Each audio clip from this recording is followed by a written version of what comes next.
ಇದೆಯಾ ಓಲಿ ಯಾರ್ದಾರ ಒಬ್ಬರದ್ದು ಪರ್ಮಿಷನ್ ಇದೆಯಾ? ಇವ್ರು ಆಪ್ ಹಾಕೊಂಡ್ಬಿಟ್ಟು ಇವ್ರು ಇಷ್ಟ ಬಂದಂಗೆ ಹೋದ್ರೆ ಯಾರು ಸರ್ ಜವಾಬ್ದಾರಿ? ಆಟೋದವ್ರಿಗೆ uniform, DL, documents, FC, insurance, emotion ಎಲ್ಲ ಕೇಳ್ತೀರಾ. ಎಲ್ಲದಕ್ಕೂ ನಾವು ತಲೆ ಬಗ್ಗಿಸ್ತೀವಿ. ನಿಮ್ಮನ್ನೆಲ್ಲ ನಾವು ಸಹಕರಣಗಳು ಮಾಡ್ಕೊಂಡು ಪ್ಯಾಸೆಂಜರ್ ನಾವು ಸೇವೆ ಸಲ್ಲಿಸ್ತಾ ಇದೀವಿ. ಇವ್ರು ಏನು ಇಲ್ದಂಗ್ ಪರ್ಮಿಷನ್ ಇಲ್ದಂಗ್ ಮಾಡುವ ಪ್ಯಾಸೆಂಜರ್ ಜವಾಬ್ದಾರಿ ಯಾರೋಣೆ?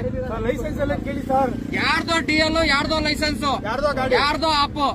ಇನ್ನೊಂದು ಗಾಡಿ ಹೊಣೆ ಯಾರು ಸರ್? ಎಂಟರ್ ಗಾಡಿ ತೋರಿಸಿದ್ದು ಇದು ಬಂದಿರೋದು ಅದು ವಾಲು ಕೇಳಿ ಸರ್. ನಿಮ್ಮ ಅಭಿಪ್ರಾಯ ಇವಾಗ ಅವ್ರು ಎಲ್ಲಾರು ಪರ್ಮಿಷನ್ ಇಟ್ಕೊಂಡಿದ್ರೆ ಮಾಡ್ಬೋದು ಅಂತ ಒಂದ್ ನಿಮಿಷ, ಈಗ ನಾವು ಮಾಡ್ಬೋದು ಅಂತ ಒಂದ್ ಆಟೋಗೆ RC ಕಾರ್ಡ್ ಅಂತ ಕೊಡ್ತಾರೆ ಸರ್. ಒಂದ್ ನಿಮಿಷ, ಒಂದ್ ಆಟೋಗೆ RC ಕಾರ್ಡ್ ಅಂತ ಕೊಡ್ತಾರೆ, ಒಂದ್ DL ಅಂತ ಕೊಡ್ತಾರೆ. ಎರಡು ಮೆನ್ಷನ್ ಇರುತ್ತೆ. ಆಟೋ ಪರ್ಮಿಟ್ ನಂಬರ್ ಇರುತ್ತೆ, TDP ನಂಬರ್ ಇರುತ್ತೆ. ಇವ್ರು TDP ನಂಬರ್ ಇದೆಯಾ? ಇಲ್ಲ. ಓಲಿ ಡಾಕ್ಯುಮೆಂಟ್ಸ್ ಇದೆಯಾ? ಇಲ್ಲ. ಓಲಿ ಎಷ್ಟು ಕಿಲೋಮೀಟರ್ ಪರ್ಮಿಷನ್ ಅಂತ ಲೆಟರ್ ಪ್ಯಾಸೆಂಜರ್ ಹೊಡಿಯಕ್ ಕೊಟ್ಟಾರ? ಪರ್ಮಿಷನ್ ಕೊಟ್ಟಾರ? ಲೆಟರ್ ಇದೆಯಾ? ಯಾವ್ದಾನ ಕೊಡಿ ಸರ್, ಯಾವ್ದಾನ ಕೊಡಿ, ನಾವು ತಲೆ ಬಗ್ಗಿಸ್ತೀವಿ. ನಾವು ಮಾಡ್ತಿರೋ ತಪ್ಪಿರ್ಬೋದು, ಕಾನೂನು ರೀತಿಯಲ್ಲಿ ತಪ್ಪಿರ್ಬೋದು. ನಾವು ಕಾನೂನು ಕೇಳಕ್ಕೆ ನಮ್ಗೆ ಯಾರು ಅಧಿಕಾರ, ಯಾರು ಪರ್ಮಿಷನ್ ಕೊಡ್ತಾ ಇಲ್ಲ.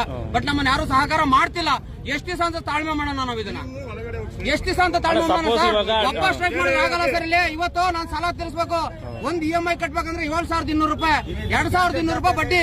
ಅದಕ್ಕೆ ಗಾಡಿ ಕೈ ಹಾಕಿದ್ರೆ 1,000 ರೂಪಾಯಿ ಸೀಸಿಂಗ್ ಲೆಟ್ರು. ಎಲ್ಲಿಂದ ಕಡಣ ಸರ್ ಹೇಳಿ?